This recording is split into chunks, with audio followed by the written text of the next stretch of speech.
discussions. This is about women coming together to sit round my dining room table to dispel the myths on different topics. Our first dining room discussion is about HRT and its impact on different people's lives. There are people that are enjoying HRT, there are those that have chosen a different route to HRT, and then there's people around the table that don't believe they need HRT or any of the other solutions. It's a really interesting discussion. First dining room discussion, bringing women together to talk about different topics, and today we've chosen to talk about HRT.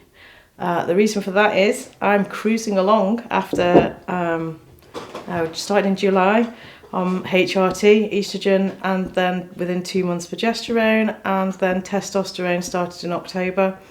And I've just had my third review, and it makes me very happy. Obviously, it makes you happy too.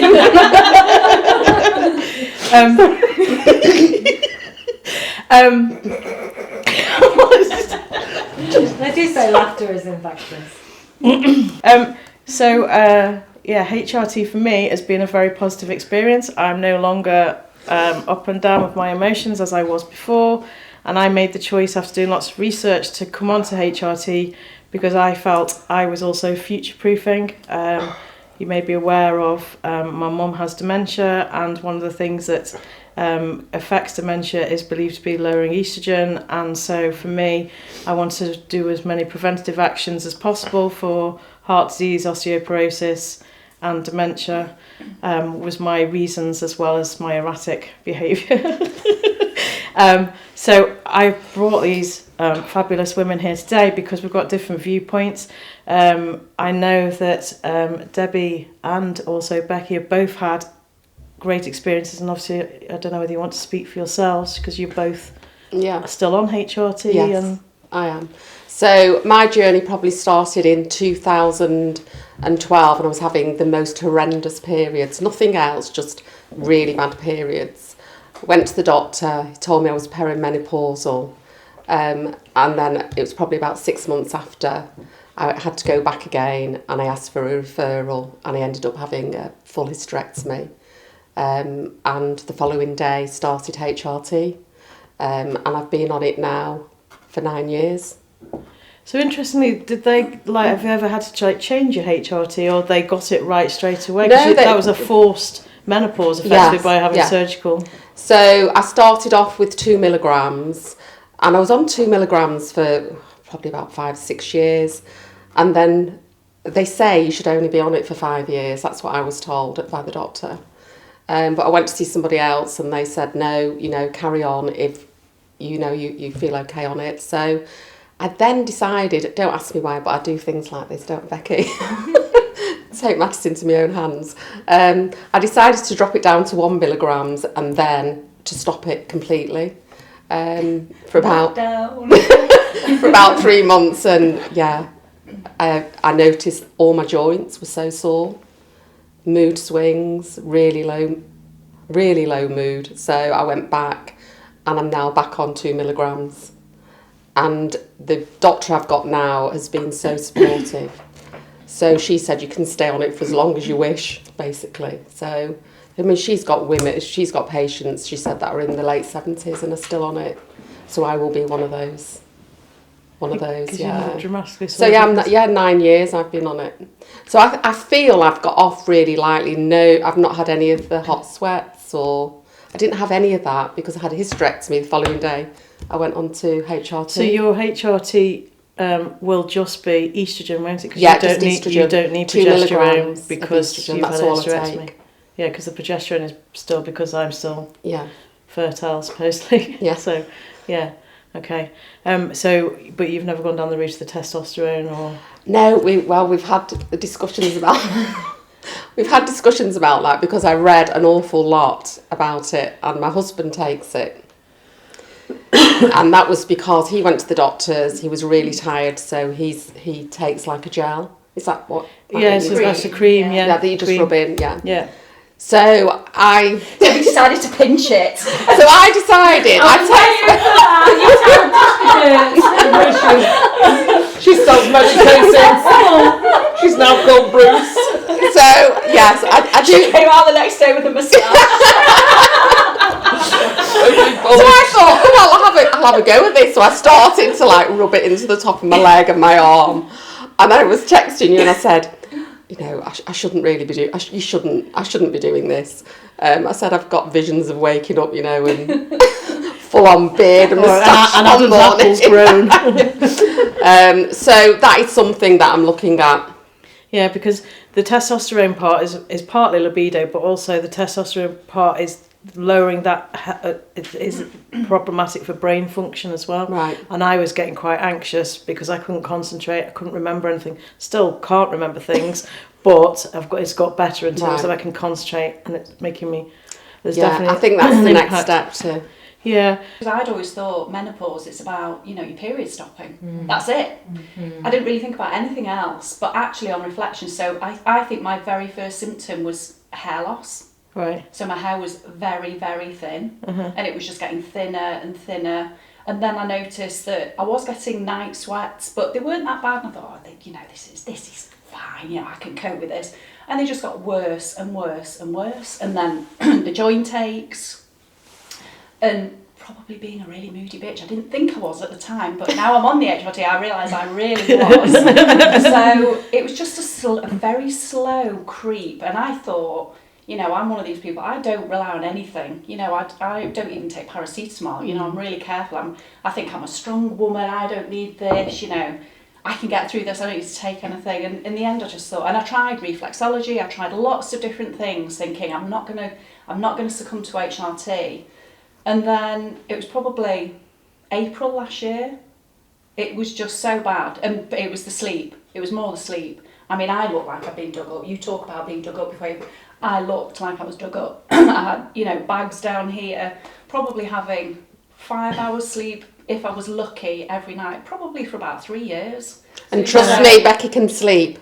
She and certainly can. I think that's because I love my sleep and I've always been able to sleep. The fact that I couldn't sleep was pushing you over the edge. Almost killed me. You know, it really Sleep it deprivation really is did. just the worst So thing. how long between being 47 to April? So I'm 55 this year. Right, okay. So and I've been on it for 10 months. Right. So that was a long time. Yeah, because I just kept Because you were thinking, I'll I just be thought, okay. oh, it'll be okay. But then the sweating got worse. And I remember actually, and at first it was just night sweats, but then they started in the day. I remember being at work probably about 3 years ago actually, and I was having a meeting with our chief finance officer, and I suddenly thought, oh my God, I could smell BO, and I thought, this is horrendous. This is awful. So yeah, it just went on for a long time. And actually, when I started on the HRT, my periods had only really just started. I'd gone for 3 months without one. So I'd had the build-up with all the other symptoms. And actually, it was all those other symptoms, I think, that probably should have alerted me to the fact. But it wasn't. I was just waiting for the periods to stop. Yeah. But if you But within, I would say, 4 days, I reckon. 4 days of taking HRT. My God. Slept like a log. Felt so much better. But I was the same. So I did estrogen. I was on is it Alestuet? So you do 2 weeks of estrogen, 2 weeks of progesterone. But when I went on to the progesterone part of the tablets, I actually said to my husband at the time, I don't know what's worse, menopause symptoms or symptoms from progesterone. It settles down, doesn't it? Oh, it did settle down, but now I've changed. I don't take tablets, I take gel. Right. Have progesterone tablets separately, which make a huge difference. But that was from going to the Newsom clinic. Yeah. So they changed me, and I'm now taking testosterone as well. Right. Yeah. So it just going into my 3rd month. Right. Yeah. And have you noticed a difference to the testosterone as well yet? Hand on heart, no. No. But then they do say it can take 6 months Yeah. more. Yeah. I definitely think that the concentration levels have improved. Definitely. So. Can I ask how long? My sister's gone through the Newsom clinic as well. I'm not going down that road. Touch wood at the moment, not even on my radar. But how long, Debbie? You've been on it for 10 years, 9 years. That's a long time. And if you'd let your menopause carry on as it's meant to through the change of life, because that's what we're all designed to do. You could be on the other side of it now, potentially. How long are you meant to stay on this? Because potentially you're being artificially medicated forever. When do you put a stop to it? If you read documentation by Louise Newson, you don't. Okay. Because you continue to fill your estrogen levels back up again. Okay. But what the reason you're here is because we had a really we had a really interesting conversation, because obviously I was like, woohoo, HRT, and I was like, and then you were like, just put the anchors on, put the brakes on. No, and that's why we need a rounded view. So the reason I asked that is because I'm in that perimenopausal process. My sister's been in it since the 30s, her 30s. Wow. She's had the hot sweats since she must have been 32, something like that. Yeah, and but neither of me, my mum, my sister, we can never take hormones. So like the pill, the coil, all that just made us manic depressive. We were shocking, didn't work for us. So I know that I can't tolerate anything that's not necessarily natural. But she's gone down that road because she went. But she's also been diagnosed at 47 with ADHD. Right. And there's a lot of that knocking about, especially in women, and it's not easily diagnosed. So, Tigger, I'm not saying you are, but there's loads of ladies that, again, they're struggling to concentrate, they're struggling to juggle stuff, and then they're putting it down to menopause. It might not necessarily be menopause, it might be something else that they've always had, but it's just not shown itself up. So my sister had that as well, but she's chosen not to become medicated at 47. She's just learnt to live with the way she is, and she's got the gel now, which is the bioidentical. And that's the other question that I had for you, whether over those 9 years, as science has changed and the medications available have changed, has your HRT changed to go with it? No, mine's just been kept at 2 milligrams. No, but the actual type. Oh right. Because the bioidentical stuff. Tablets as opposed to another tablets. I take tablets. So again, it's almost like, well, if those tablets are kind of doing the job for you, but we've moved on, science has moved on since then, and there'll be something that's maybe better for you. It's almost like, how do you keep on top of that? And again, it's just me playing devil's advocate. I'd want to know that you were getting the up to date best thing for your body. That's that. And then for me, I just. I was on a shitload of tablets for 12 years, opiate pain medication, and I my body was controlled by them. When I say controlled, I was like in a fog. So I was in that fog anyway. And when I had my full breakdown, which was mental and physical, and I had fibromyalgia, I just had that moment where I thought, I'm taking control of my body. And I get that, and I think that's where I started at, that I didn't want anything. You were anti-HRT, I was completely weren't you? anti-HRT. I just didn't want to go there because I thought, I'm a strong woman, I'm not having anything, put in my body. But then I just got to the point of desperation, actually. Yeah, and then my sister was like that, and she said, I'm going to jump off a bridge, and I said, don't do that just yet, love, I've got a bit of oil for that. For me, it was a case of, I'd learned so much about my body in the time that I took to heal myself, that once I realised that our society and our system only supports a medicated response, it really pissed me off. It pissed me off that we go to the doctors, like you just said, I went to the doctors, my husband, mine's the same, he rattles, my husband, like takes something for this, something for that, something for the other, like that. But that's the way we're taught, that's the way we're brought up. If you've got something that's not quite right, we'll go to the doctor, you can sit with him for 7 minutes, he'll give you a little prescription, off you go. Treat the symptoms and Treat the symptoms, not the cause. So I learned about my body, I learned what a hormone is. Do you know what a hormone is? Go on. Do you? Do you? So we don't get taught it. A hormone is a chemical messenger, and it's not just progesterone, estrogen and testosterone. Our whole body is functions through hormones.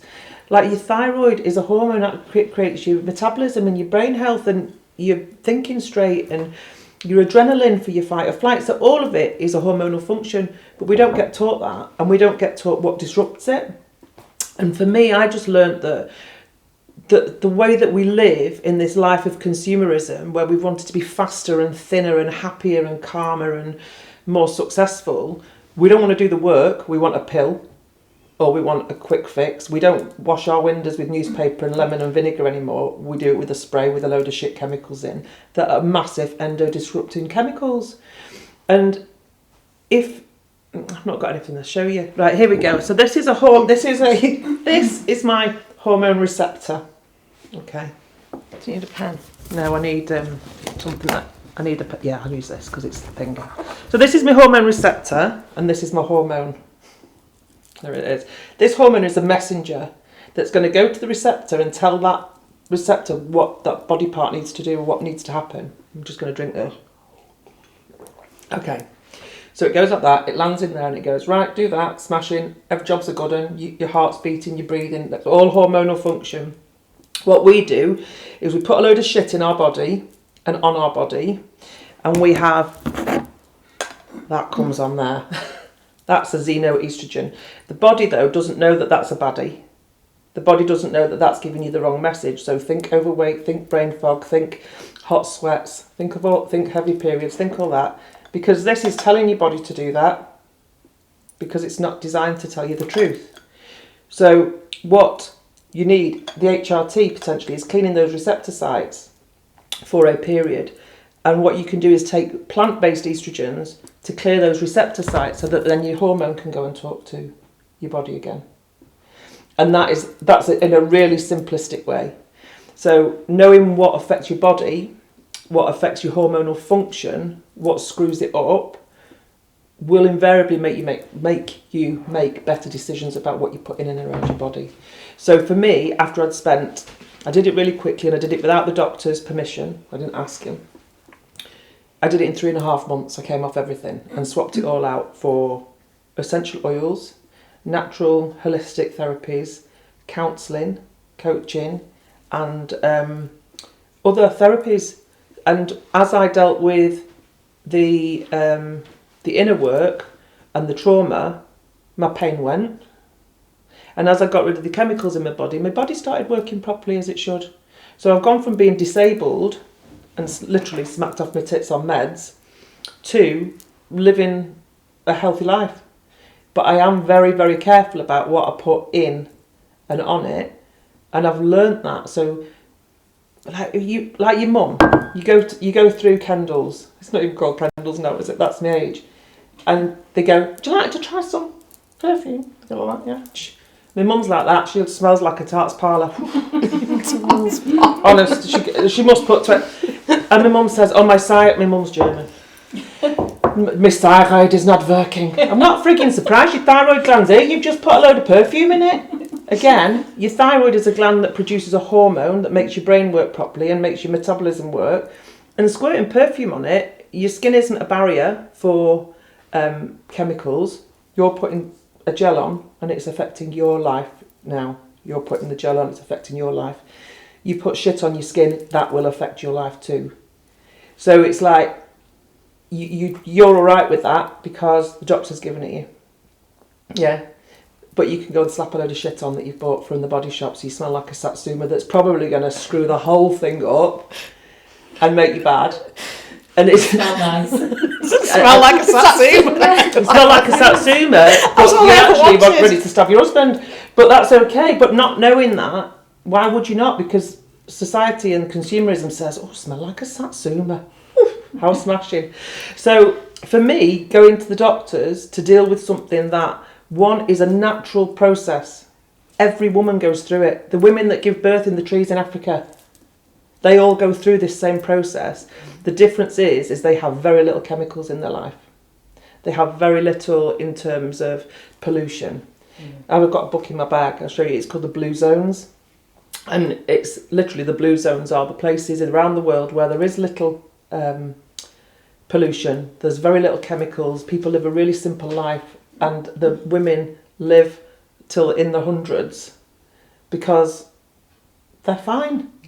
Because their body goes through that process. I agree, Jules, and I think that's why I was so anti-HRT, because I agree with everything you're saying, but for me, I think I just got to that point of absolute desperation that, I tried reflexology, which probably reflexology was the only thing I tried, but I tried, exercise, cleaning my diet up, all those things that I thought, and, and I wouldn't say that I've got an unhealthy lifestyle anyway, but it was just desperation. So I suppose my pushback to you would be, if you got to that point, what do you think you'd do?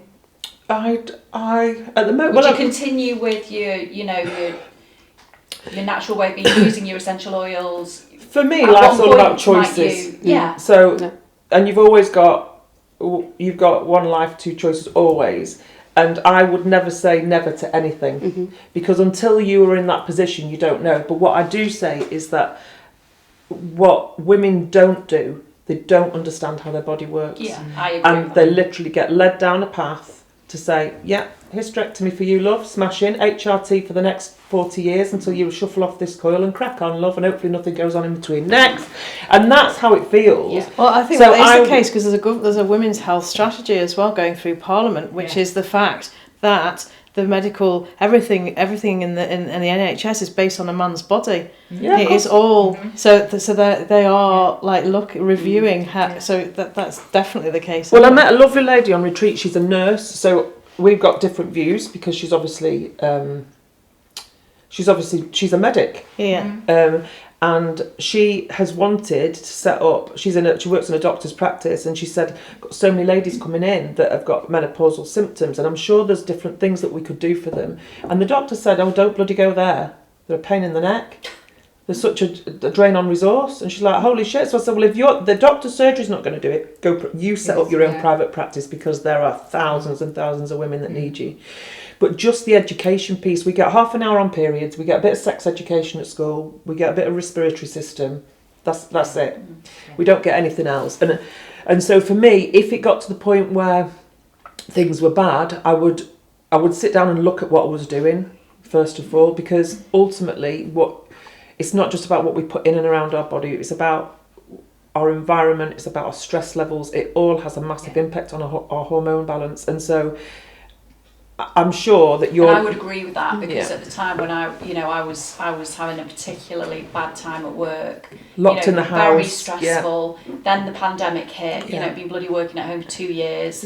Changing your bloody desk in your next door bedroom. So that did play into it for sure, and that definitely didn't help. Yeah, I agree. I think stress is a massive player, and I think the other thing that I've learned is that we dread this. When you ask women, they go, "Oh, bloody old menopause, bloody nightmare, isn't it?" Well, why is it? Why aren't you going to go, You see, I didn't. You say that, I didn't. That doesn't even come into my head, because, as you said, it's a feminine thing. You have a period, you don't have a period. I wasn't like one that I didn't want to be Mother Earth, so me not having a period was not like I'm aging. I'm thinking, thank Christ for that. In my opinion, I agree. But I've come from what I would say stoic, strong women. Never spoke about it. You must be joking. Never heard about it. And I've said this before, you just get on with it.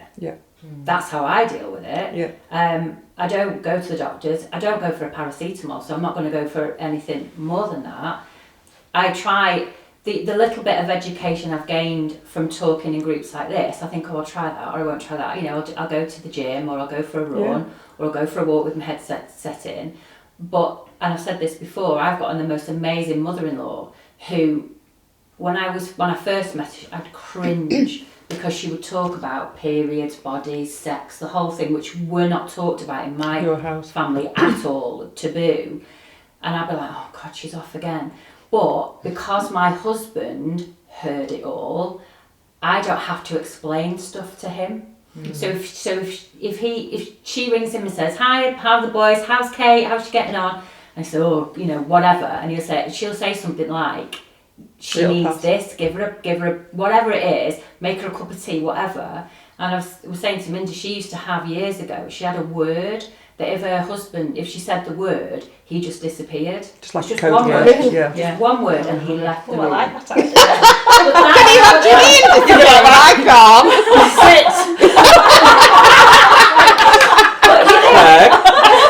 But that reduced the stress of the arguments. There were never any arguments. Yes, she had a nana naps, and I never understood why she did that. I do now. So it's that point. I don't advocate look after yourself that much. I do a bit for myself. But I would never do the HRT route unless I was desperate. And then it would be my choice. You know, it's all. But I've never had it because I've never had the conversations with my mum. I can see some of the rages now, but then I can guarantee she didn't speak to her mum about it. Yeah. All I can say is that if my boys have female partners, then they're lucky. Yeah. Because they're going to see how Andrew and I do it and how we communicate about it. Yeah, agreed. It is education, and I think the stress, if you've got a husband and you're arguing with him and you're fit to stab him, you know, but then like Andrew does not even step up to me or, you know, come back at me with an argument, because he just knows that argument's not coming from me being a rational person. Exactly. Yeah. So you can't argue with an irrational person, can you? So he just removes himself. But the problem is, not all men are educated to that. He just had a really good mum that did it. Well, we're not educated, are we? Yes. Exactly. And you know, my entry into menopause was surgical menopause, because I had a mastectomy after breast cancer, and I got every single element of the menopause, including the rages, and you know, my husband and I, Jonathan, you know, we have this. I'll come back in 10 minutes time. It's that kind of I need to step away, but because of the type of breast cancer that I had, I'm not allowed HRT, so I had to find alternative ways to help me. I mean, I am an acupuncturist, so of course I'm going to advocate acupuncture, but there is other things that have changed in my diet and lifestyle, which are, you know, yes, more exercise, but less cooling foods. You know, I used to love lamb. Lamb just, no, it's a no-no now. You know, less alcohol, more water, essential oils. I have a full body massage every 6 weeks. I have reflexology. I have acupuncture. I mean, I do everything I possibly can, because I'm not allowed to have HRT. So, but in a way that for it's. I don't like the word force, but it's forced me to find alternative ways to actually cope with it.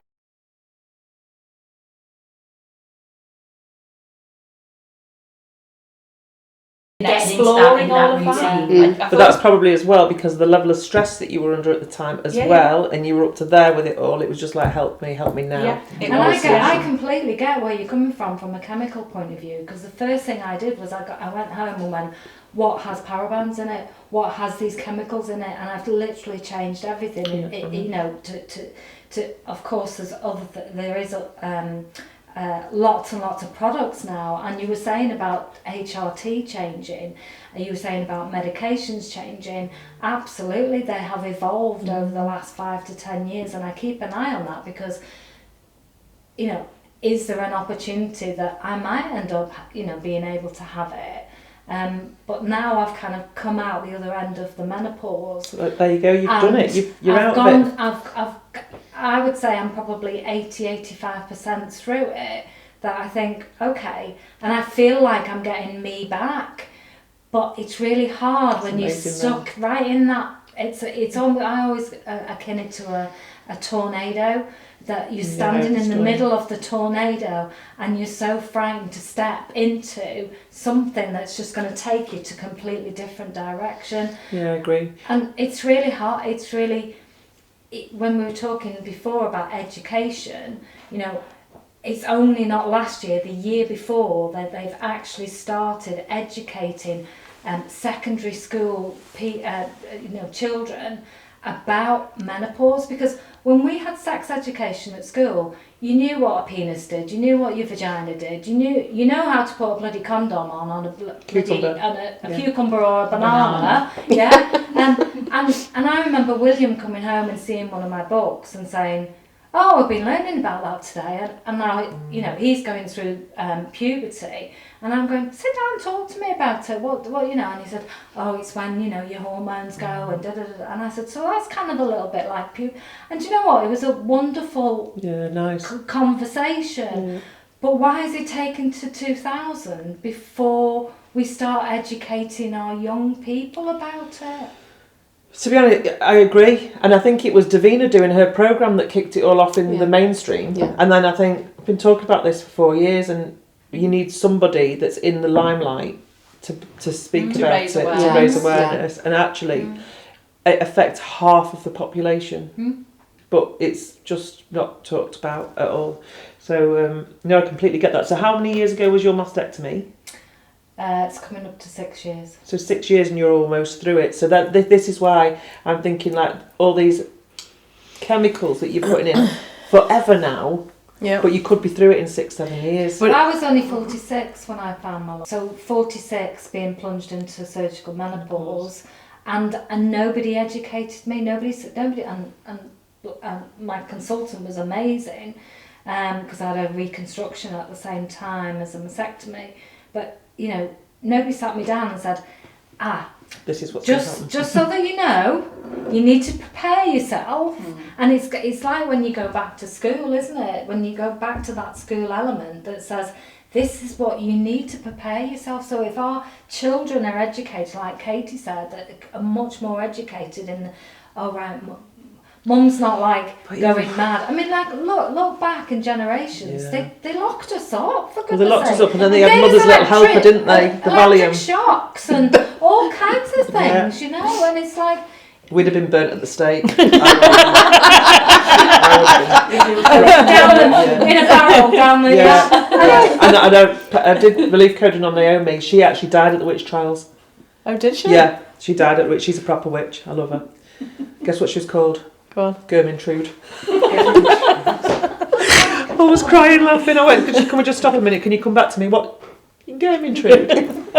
I mean, I think I said this before to some of my friends. You know, if this was a male thing, I think males would have sorted this out sooner rather than later. It's all very well educating, but the system has to catch up. Yeah. The system has to. Yeah. Well, the system should be. I went for my a few years ago now. I went for my smear test. How long do we get? 3 years. 3 years ago, and I said. She said, "Are you still having your periods yet? Have you thought about HRT?" I said, "I'm not going down that road. No. Can you tell me what alternatives there are to HRT?" I went, "I was like that. What's funny?" So I said, "What alternatives are you offering apart from HRT?" She went, "I've just got to tick this box and just print this out." And I got 8 pages, double pages about HRT, and I just went, "You can keep that. It's fine. Yeah. It's fine."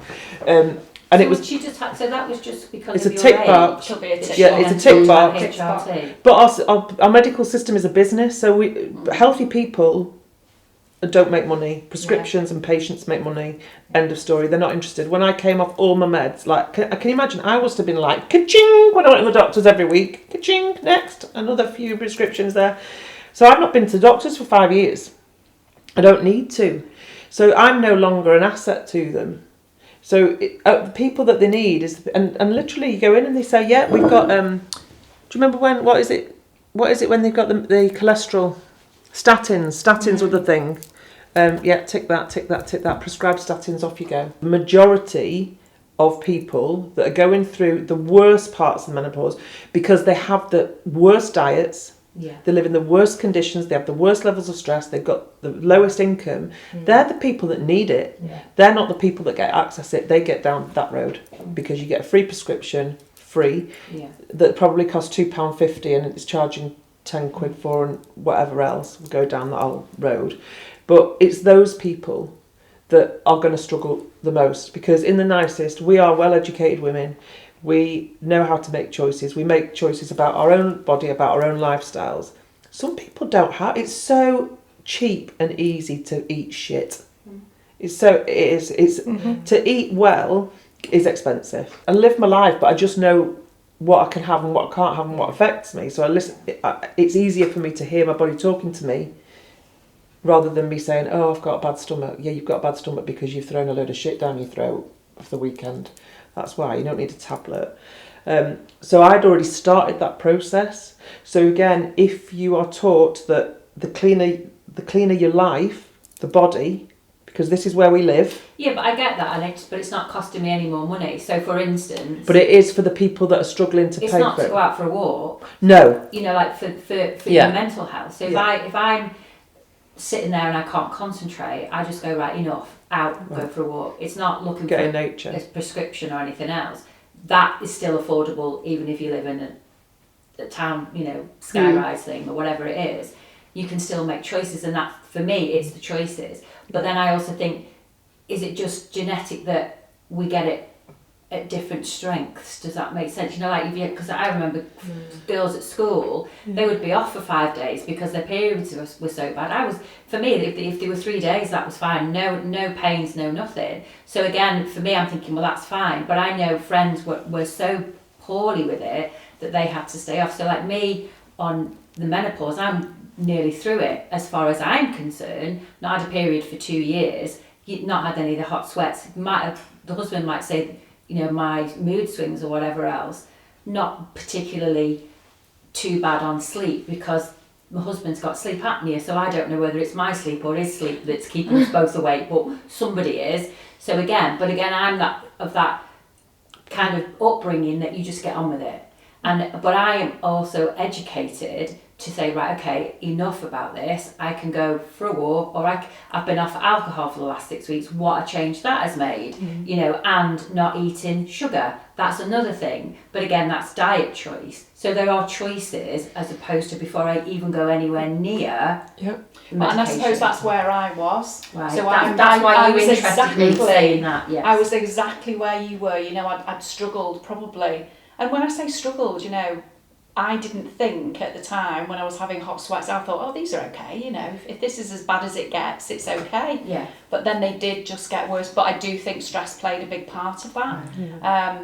And when you talk I feel about, like she's going to come and wallop me at some point. I'm waiting for like this big wave. You know, I kept thinking, you know, and I was very much, you know, I'm a strong person. I don't need, you know, to take tablets. I was probably brought up very similar in that it just wasn't talked about. You just, you know, struggled through, you coped with it, you got through the end. But yeah, I just got to a point where it just got too bad. Because it's like even going for childbirth. When they gave me the birthing plan, I just put everything as and when I asked for it. Because you know what you want, exactly. Well, I had gas and air. That was it. Yeah. But if I wanted epidurals, if I wanted you to knock me out, it just said whatever, whenever. That was it. So those were still my choices. I didn't want to be in a pool drowning or any of that rubbish. That wasn't coming my way. I was just having a baby. That was it. I was in a pool. I never drowned though, Katie. I never drowned. I've never lost it. But you know, but it's like women have had babies forever. They've survived. You know, majority of them. Because when I was at college, learning traditional Chinese medicine acupuncture, we talked about, or we read a scripture about a colony that, I'm going back thousands and thousands of years ago, that lived off the land, that lived, you know, everything was homegrown, etc., etc. And women were still having babies at 60 and 70 years old. And, you know, okay, fast forward, we've had the Industrial Revolution, you know, we've got lots of chemicals, you know, it just shows you that there's something somewhere about that element. But when you look at stress levels, you know, we've become a lot more stressful as a Western society, I think, certainly in the last 20 to 30 years. And I'm going to pinpoint it onto it's been because of technology. The other thing, the stress thing. So the stress hormone is cortisol, again, a hormone, but that can change progesterone into cortisol. So stress, if you know the levels of stress you have, they can change those. Your normal hormones, your estrogen, your progesterone, they can be changed then into cortisol. And then if your stress levels, this is another analogy. If you wake up in the morning and your cup's empty of cortisol, and then every time a stress trigger happens, so for us it isn't a tiger chasing us, which is where evolution brought us to. Society has moved on, like you say, in such a pace. Evolution hasn't kept up. So an email, ping, cortisol. A bill comes through the door, ping, cortisol. Someone's saying, have you got my email, ping, cortisol. So before you go to bed, your cortisol is, you're up here, you're spilling over. If you don't then sleep, so how can you sleep, right? If you're running away from this tiger, you're running, and then you say to your body, right, sleep now. You're going to say, holy shit, there's no way I'm sleeping. I've got a bucket full of cortisol here. So the sleep gets rid of the cortisol because your oxytocin takes over and reduces it. But if you don't sleep, you're starting tomorrow with your bucket up here. And it just carries on and carries on, carries on. So then your progesterone, which is estrogen mows the lawn, grows the lawn, progesterone mows it. Your progesterone is then cortisol. So that goes out of hands and your hormonal balance But you is say all about over. I look at the choices, and I think we're also a culture now that we want the answers, or we want the quick fix. Yeah. So if the HRT does it and it's 4 days in and you're feeling better, but if somebody was sat as a medical practitioner saying the HRT, you'll start feeling a little bit better in 4 days. However, if you went swimming or walking, but that might take you 30 days. It's the choices that you want. I would say most people would choose. I think I've probably chosen HRT not as an easy route, but I pigeonhole things the only way. I put everything into boxes so that I get in order to cope with them. Yes, to have my coping mechanisms and things. So I put them into boxes. So when it comes to, I know I've got issues with some perimenopausal symptoms. It could be stress. It might not be perimenopausal. It could be anything. But I want a solution, a fast track solution. And I do want a fast track solution so I can put it in another box and move on and deal with all the other boxes. Okay. And unfortunately, I don't think I'm alone in that. And I've gone to that box. That box works for me, and I don't like hearing people telling me something different. I really struggle with like the alternatives and things, But God bless you for listening, because you could just shut it down. Like, yeah. But I know. That's what will happen overnight tonight. I'll have heard all your information. I'll be going, I'm doing the wrong thing, and then I'll go, oh no, it's all right, it's working. Go and sleep. It's all fine. And so I'll put it back in a box again. It'll be fine. But we're doing this so that everybody has a rounded view and can make a decision about whether it's the right thing for them.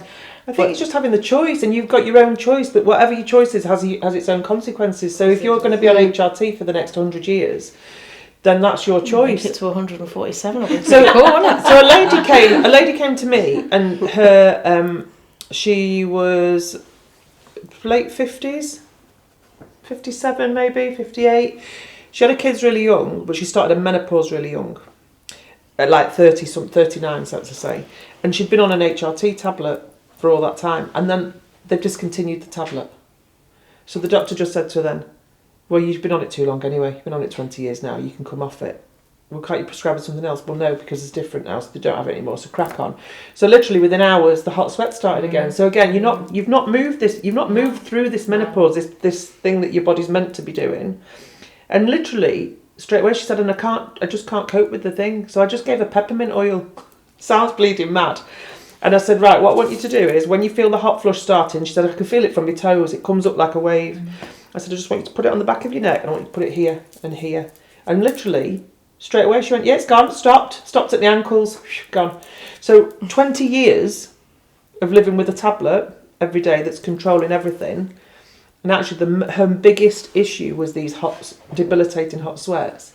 And with a bit of peppermint oil, they've gone. What about sleep? Yeah, well, yeah. So again... Sorry. No, it's but sleep, so there are different things that you can use for sleep. So, and if you get hot in the night for sleep... I've tried it. Well, I did it for my friend that really suffers from hot sweats, and I made her this blend up that I met a lady on a convention somewhere, and she said, I found it, because oils are a bit like tablets, you sometimes find the ones that work for you, and she gave me this blend, and I made up 7 for her, 7 little vials of them on. I said, just want you to put it on, I want you to massage it into the bottom of your back and on your stomach, that's it, before you go to bed. And she slept like the dead for 7 days. I need that. That's what I need. She slept like the dead for 7 days. Because I think the one thing we've not talked about is one of the other symptoms that I genuinely didn't realise this was associated to being menopausal was palpitations. Lots of palpitations, and that was also contributing probably to the lack of sleep in the night. Because you could feel it. Yeah. You feel your heart. But that's a symptom, isn't it? The It's palpitations is yeah. just a symptom. And so it was the palpitations that I had when I went to the doctors the very last time, and they gave me beta blockers. Not counselling. Well, Not any talking therapy.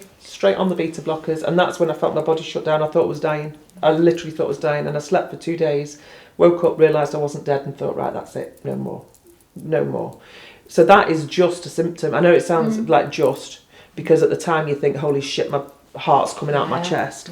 But again, if you can do some abdominal breathing exercises, and just you can you can retrain your mind to stop that.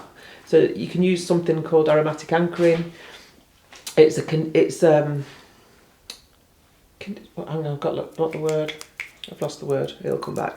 So basically, Qigong's like that as well. With Qigong. What's that? It's a bit like Tai Chi, but it's all about breath work. Yeah. And you can do a whole diploma in it, but breath work is yeah. From when I was doing yoga, I'd never slept as well as I did after a yoga session. Because of the breathing. Yeah, because we're so, again, we go back to society. I always say sometimes it's a bit like a yappy dog breath that we've got. We kind of go, right, what's next? What's next? And actually we need to take time out to actually deep breathe. You know, that's when meditation and stuff like that. And when you do exercise, all of a sudden you do actually breathe properly, don't you? And you kind of go, right, I've been to the gym this morning and go, right, okay, breathe and lift, and but you just it's about that kind of life is breath is life. Meditation's really helped with my sleeping as well. But I was on Zopiclone, which was the sleeping tablet, the really addictive one, and I swapped it out. Your doctor loved you. Honest to God, it was like literally can't sleep. No wonder it was Kachingin, because you were literally rattling. But with fibromyalgia, you go and it is literally like a disease of the day. The family used to say, "What disease is it today, Jules?" Like, can punch you in the face day. Because your brain basically says that hurts today, and there's no physical reason, or you're not sleeping today. So I swapped out Zopiclone which doesn't make you sleep. That literally just knocks you out for 7 hours, and you wake up. You open Still your eyes. feeling a bit dead. Feeling completely dead, and you've got this metallic taste in your mouth. And I used vetiver, cedarwood, and lavender, and I literally put 2 drops of each on the bottom of my feet, and put it on the back of my neck. And within 3 days, there was no more Zopiclone. And I thought, holy shit, how can I have been taking those tablets? The best-selling thing that Molton Brown used to do, and they don't do it anymore, and it had vetiver in it, and it was their sleep mist. And you'd spray it on your pillows and you'd go to sleep because it had those essentials in it. So the classical conditioning stuff, I've now retrained my brain that when I smell vetiver, that's me. That's me. That's my shutdown smell. That's my right. You're done. See, the great thing for me having this discussion is, I was so anti HRT to begin with, but it's helped me through a period of my life. But listening to the way you talk about oils and and that's, I suppose, for me, I was looking for those things and couldn't find them. That's what I'm saying. So you've got the likes of Louise Newson, but nobody's shouting loud enough for the alternative. There's ladies like you, and I don't mean little ladies, but you haven't got the stage or the voice for everyone else. Yes, if you're in a room like this, you can talk the alternatives, but there isn't somebody, other if there is somebody like Holly Willoughby who's on her way up talking about it now, but it's not real choice. There is the free choice, but what I'm saying is, I know you're saying it's expensive, but if that choice became more and more relevant, then the price would go down, because there'd be more people doing it, and then there would be alternatives offered at the doctors, because it might be that yes, they have a script to fill on for monetary terms, but then somebody like you might be offered the same terms as the doctors. I see what you're saying. It wouldn't. I see what you're saying, but it'll never happen because pharma run the world. And it's just corrupt. I mean, that's another discussion. That's another one, but it's corruption. That's the problem, because you're almost shouting in a very big empty room. Because you're saying, but there is a choice over here. Which is why I wrote my book. Yeah. Like the one that you're going to write. Yes. The one that's actually in the book club. The one that's in the book club. So because I wanted. So it's not about ego. It's not about having a book. It's about spreading the message. So it's about spreading the message far and wide. For somebody like you and somebody like you, then clearly it has to be that you're on more stages, bigger stages. Speaking out, exactly, and just spreading the word and making choice and alternatives the norm, rather than Ooh, never heard of that. But equally, it's not to medicate or not to medicate. It might be that, you know, it's all right to go to have a nana nap for an hour. It's all right to go for a walk. Because I think it's crucial, that hour. You know, you can have that hour, and you should have that hour in the day. Whether you go for a massage, or you go for a walk, whether you sit and meditate, whether you put oils on yourself, it's choice. Because you kind of actually need that hour. It's vital. It's completely vital, but we don't have it. No, we don't. But we do if we live intentionally. But do you think that's because maybe it is a bit of the conditional side as well, that I always, before my mastectomy, I was always kind of the last person that not looked after myself. That's normal as a mum. But you'd go, you know, mum duty, mum this, washing, ironing, cleaning, cooking, you know, and then all of a sudden a trauma happens to you and you go, hang on a second.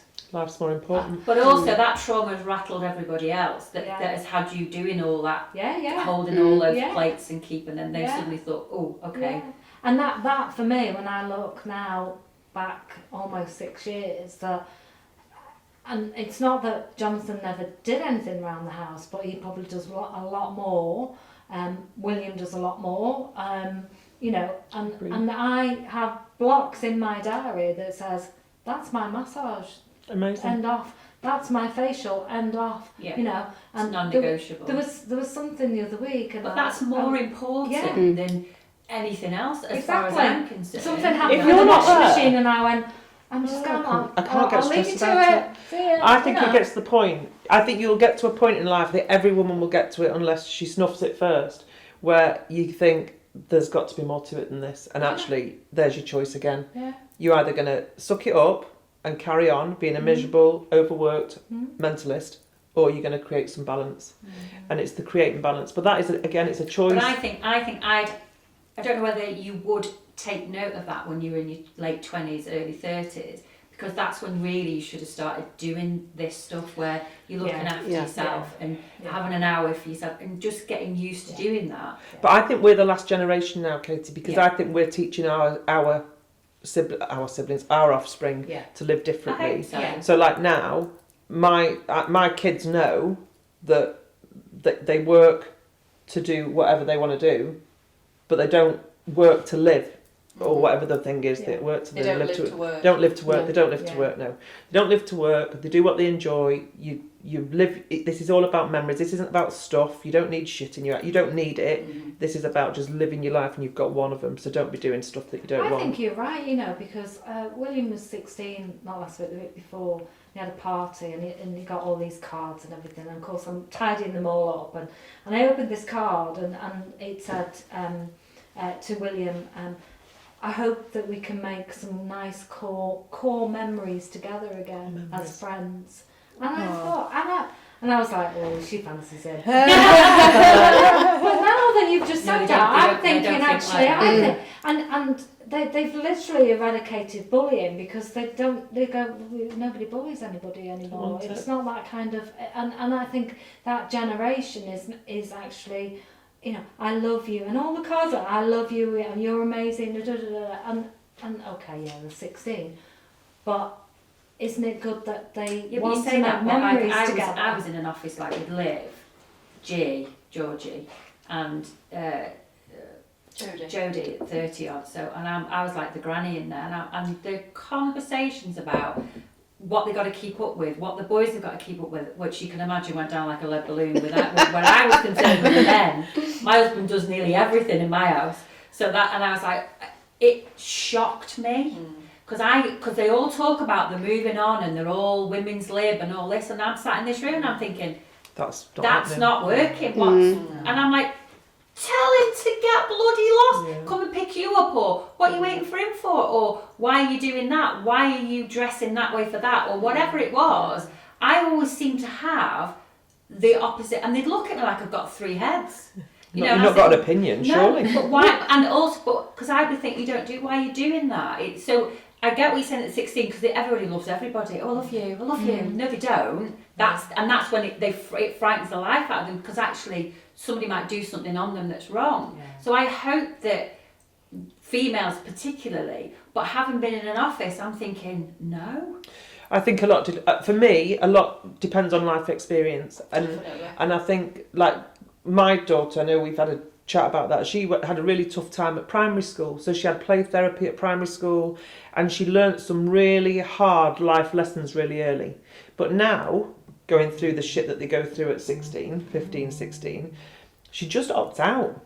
She's got the friends, and she'd say, and I say, what's going on there? She goes, Mum, I don't even listen. I just say, you crack on. I love that, because Will's like that's that, he how just I think. goes like Nobody that. educated me to that. Yeah. It was just my I just blocked it out. I wasn't bullied. I didn't bully. Just was in my own thing. And then when I hear it, not that they were saying they were bullied, but when they care about what other people think, and I'm like, why? Too much. Too much. Yeah. And I'm like, She's- why? she's not like that now. Girls can be. And she'll do things like she's got a manifestation card, she's got a moon card, she journals, she said, I'm manifesting this to happen. Brilliant, crack on, love.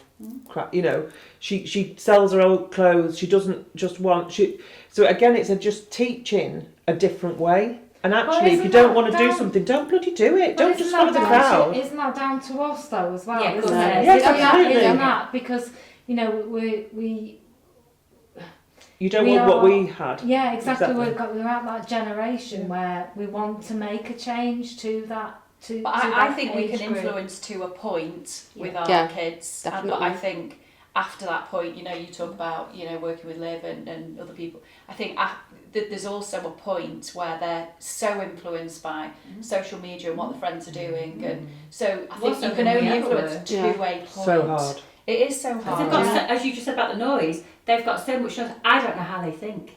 I genuinely don't know how they've got I agree. the capacity Constantly to on take the their phone own. Yeah. Because and it's conversations all it's over not the their own place. thought. Yeah, I It's agree. somebody else's thought Yeah. that was over there. Because I walk around my house bleating like a sheep because I think my boys just follow what everyone else is doing. So I'm going, bah! I'm following around the house. Because I say do something yourself and let everybody else follow. But they can't do it. They won't wear, my son won't wear this expensive coat with the fur lining because everyone else doesn't wear it with the fur. Yeah, because they have to have the suit. And I said, I've got the I was same. like, stand out, wear the fur, because the next day they'll all have the fur on, but they don't get it. Yeah. But we didn't have the noise that they have. I don't know how they can even No. have one thought. Girls are the Themselves. worst. Yeah, I took Gracie for counselling because she just said, Mum, my head's going to explode. So I need to see Andrew. So I said, that's fine, I'll phone up, take her. 3 bleeding hours was sat outside in the car like that. But what Andrew said, so she called me in afterwards and she said, I've just explained to her that when we were kids, we had a phone in the hall on a wire with a lock on it usually. And the wire was like that stretched around. You tried to get it outside. Yeah. I go into the toilet and shut the door. But when we came home from school, that was it, wasn't it? Yeah. That was it. Yeah. But now, the phone's going ping, Yeah. ping, ping, Constantly. and going again talking about that cortisol. And Gracie said her periods have stopped. She said, I'm not bleeding. Surprised the stress that she's under. Ping, ping, ping. I said, your hormonal balance is like that. Because you completely stressed off your head. And Andrea said to her, your mum and me, we got home from school and we stopped. You've got it 24/7, But you know what? 24/7. We've had, I think now for about the last 3 weeks in our house. Not me, because I'm not technically minded. My husband's got this thing on his app, and it turns everybody's Everything off, device off yeah. at 10 o'clock. Yeah. Oh my I God. can't tell you how it's changed the life. Really? Did you go mad at first? Oh my God! I didn't turn the Wi-Fi off. Mine's isolated, obviously, because I use mine. I was going to say, he doesn't actually have control completely. He though. does, he could, but I'd kill It him. just feels And I mean every device. He just lists it down, and they're all off at 10 o'clock. It goes off. Monday to Friday, it's off. And I've got a 22-year-old and a 16-year-old. Wow. Our house, our rules, because they would be in their bedrooms. Because university's still at home, so he's at home, the eldest. The youngest is going to school, but obviously takes the phone with him. And it's right. It's beep beep beep. Well, it's even all the notifications, isn't it? And social media. The social media though is designed to do that, isn't it? That's what they. Absolutely. You know, you have to clear the notifications, and you have to. Yeah, and it's The way that Andrew explained it to her, she said it's like parking the car up on the drive, but leaving the engine running until the next morning when you get back into it Wow. for school. And she said, and your brain's not resting, so there's no wonder that you're feeling And they're like always zombies overwhelmed. then. So I have to say, Exhausted. 3 weeks, such a difference. It's like it's amazing to see them downstairs. New habit for them then. Embraced it. hard at first, Yeah. but they were, Andrew said, that's it. Yeah. And because they've always done it from a child, not technology, they weren't allowed to play the games in the school week, but the Wi-Fi now, because obviously Tom's older, really can't push it, but he does because it's his house and our rules, that kind of thing. But yeah, after 10 o'clock, it's off. And the youngest is his data runs out, so he's got nothing, so he can't do anything. Ah, nice. But it's 3 weeks in. It's that Normal. yeah. Normal, isn't Yeah. it? You can't wait for 7:15 when it goes back on. Bloody hell! I can't even. I don't It even was want to look a at my phone. battle to start with, but now they're sleeping. As I say, they're downstairs having dinner with us. It was a bit weird. I'm like, hello, Basically, right. these two, around the house. Yeah. But yeah, absolutely, yeah. I think it's a really good move, because I think it's another massive hormone disruptor, the stress, and it's constant. And for the younger one, it can be a reward. He does his homework or he does his revision for an hour. He gets an extra hour or something. That's what he does with it. Yeah. So the only other thing that I've got to say on the subject of detoxing with chemicals is there are 2 apps which I recommend that every woman has on her phone, even though we're talking about not getting on your phone. One's called Think Dirty. Got it after you recommended it on your thing. And one's called the Chemical Maze. So Think Dirty, you can scan your products all under your sink and whatever and it'll tell you whether it's red, orange or green. Red is dirty, orange is like hovering around, and green is okay, go for it. And it'll also tell you what body systems it's affecting. What do you mean, like the cleaning products? Yeah. And your personal care products Okay, as well. Tropic skincare comes up quite well, doesn't it? Tropic's Oh, really, does it? Tropic's We've really got good. the refill shed, haven't we, in Davenham? Yeah. That's brilliant. But again, just make sure what you're refilling it with. Right, Anything with the word fragrance or parfum in isn't great. no. Tropic is really good from a makeup point of view, but parabens that you talked about, shampoos, conditioners, they've all got this stuff in. Deodorants as well, full of metals, and you talked about dementia earlier. Women with dementia, Aluminium, isn't it? Aluminium's huge, and the amount of metal that we take in from our environment as well, and dementia and Alzheimer's is growing in women all the time. So again, just be mindful. But I was just and thinking careful. about when we was talking about the girls and the education in the right age, and yet they're not here having the conversation because they can't hear it. They can't. I didn't hear it from my mum or any, even I think about my mum's sisters. They just didn't mention it. My grandma didn't mention it. I wouldn't have known I'm going through it either. But a conversation at some point could have been 6 adults, not adults because they're adults, but 6 of this age that have done something, done have it, and those that are in the 25s, 30s. Yeah. Because it's coming your way whether you like it or It's not. a shame actually, because in my house, because my son's still with us, he's probably the one who's taken more interest because he's been there and he's gone through it with us. Yeah. When I've been But there, again, like I've been there on the sofa dressing up, dressing up, dressing